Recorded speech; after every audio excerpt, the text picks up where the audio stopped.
I chose to present the article today, The Effect of High Dose versus Standard Dose of Vitamin D Supplementation on the Progression of Free Survival Among Patients with Advanced or Metastatic Colorectal Cancer.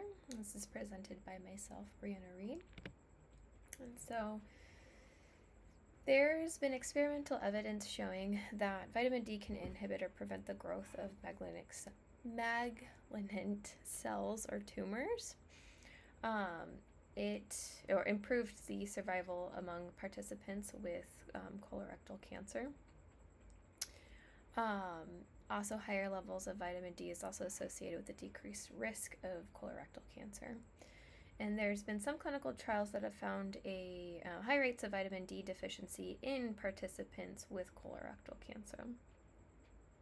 And so they've also shown that the higher levels in trials with people with colorectal cancer have better survival rates. 32.6 months of survival compared to 24.5 months of survival in these patients, looking at their vitamin D levels. So higher dose, they live a little bit longer compared to people who have serum levels that are a little bit lower. And so the purpose of the study is that past studies have just been observational, and that's not really able to determine what kind of a role vitamin D levels play. So researchers really want to know if raising those vitamin D levels can improve the outcomes, because observational studies, we don't know if it plays a causal role that improves survival, or if it's just a surrogate of better health. And so that's what we really kind of want to identify. And so they conducted a double-blind, multi-center phase 2 randomized control trial. They're comparing high doses of vitamin C with a standard dose. All of their participants did provide written informed consent, and the monitoring of the trial was overseen by an independent data and safety board. Participants came from all over the United States, between 11 academic and community centers. And their eligibility, they had to have pathologically confirmed unresectable, locally advanced or metastatic adenocarcinoma of the colon. They were excluded if they've received treatment in the past, or they were currently taking vitamin D doses over 2,000 IUs a day. They're instructed to continue the supplementation during their chemo, basically until there was, disease progression, or they were not able to tolerate the toxicity that the vitamin D supplementation, if that did happen, or they decided to stop the supplementation altogether. And so interventions, all participants received the same chemo treatment. Treatment would run from 46 to 48 hours, so same doses were given to everybody, and the patients were randomly put into two different groups. Group 1 had the high dose vitamin D of 8,000 IUs a day in each cycle. The doses were split up between 2 capsules, 4,000 IUs each. And then they kind of lowered it to the 4,000 IUs in cycle 2. The group 2, however, with the standard dose, just received 400 IUs a day during all of the cycles, but given 2 capsules, one as a placebo, just to make sure, none of the participants knew what they were getting.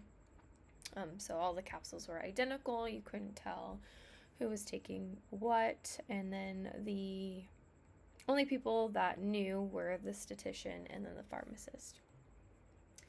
And they had the participants keep drug diaries and pill counts just to make sure that they were being consistent with taking the supplementation.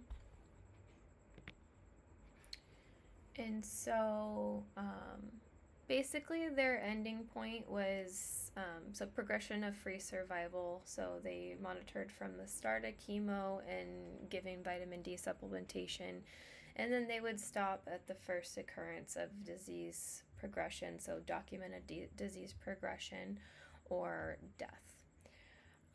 The vitamin D levels were assessed at each cycle and then at the end of the treatment. And again, the end of the treatment was either they started having disease progression or they did pass away. And then the people who were assessing the vitamin D levels in their blood, the laboratory personnel were also blinded. At the end of this, there was 130 patients, 65 in each group. They all had metastatic colorectal cancer. And they found that the higher dose of the vitamin D had a survival of 13 months versus the 11 months with the standard dose. So not really too significant there. The strengths of the study were that it was a randomized control trial, double-blinded design. The participants came kind of almost equally from academic and community-based sites. And then there was a high adherence to the supplementation. The weaknesses were that obviously there's only 130 participants. It's very small. A lot of them came, even though they came from all over the United States. There wasn't really a diverse group of people in the study. And so the study was also not or designed to detect overall survival benefit. And then also the vitamin D supplementation did stop at the first sign of cancer. And they weren't able to continue also taking vitamin D blood levels after they stopped taking the supplementation.